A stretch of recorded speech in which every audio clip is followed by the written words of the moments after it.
দিদির মেয়ের 18 বছর জন্মদিন উপলক্ষে ওদের বাড়িতে গিয়েছিলাম। কিন্তু জানো তো আমাদের না একটু দেরি হয়ে গিয়েছিল। আসলে মেয়ের এক্সাম চলছে তো সেই কারণে বাড়িতে পড়াশোনা করে তারপরে আমরা গিয়েছিলাম। তো সেই কারণে কেক কাটিং হয়ে গিয়েছিল। আমি অবশ্য ওদেরকে বলেই দিয়েছিলাম যে আমার জন্য মেয়ের জন্য ওয়েট না করতে কেকটা যেন কেটেই নেয়। তো যাই হোক, আমরা এখন চিপস আর কেক খেয়ে তারপরে কোল্ড ড্রিঙ্কসটা দিয়ে দিল।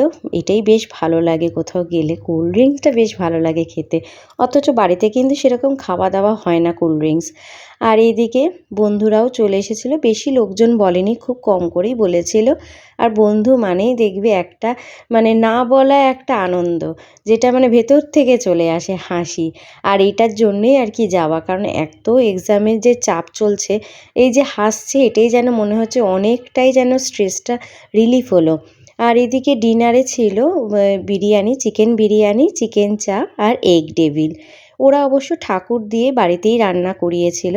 খেতে মোটামুটি ভালোই হয়েছিল, আমার তো বেশ ভালোই লেগেছিল। ঘরোয়া বিরিয়ানি যেরকম হয় সেটার থেকেও কিন্তু বোঝা যাচ্ছিল না যে ঠাকুর দিয়ে রান্না করিয়েছে।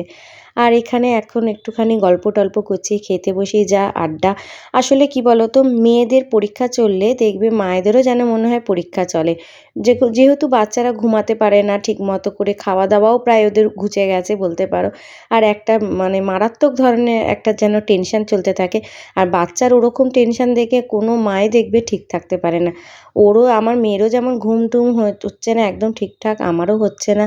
একটা ভীষণ একটা যেন ভেতরে ভেতরে আনন্দ করছি, এসে গল্প করছি, কিন্তু তাও যেন একটা মাথার মধ্যে একটা চাপ থেকে যায়। এটা হয়, যেটা বাচ্চাদেরও হয় আর কি।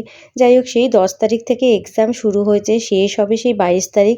ততদিন এইরকমই চলবে। তার মাঝে একটু বেরিয়েছি, খুব ভালো লাগছে। তাই জুন বলছে, মা ওখানে গিয়ে কিন্তু তুমি একদম পড়ার কথা বলবে না। আমি বলছি না না, বলবো না। কিন্তু ফিরতে ফিরতে সেই আমি ওকে বলেছি যে রাতে কিন্তু একটুখানি পড়ে নিবি। আশা করব তোমাদের ব্লগটা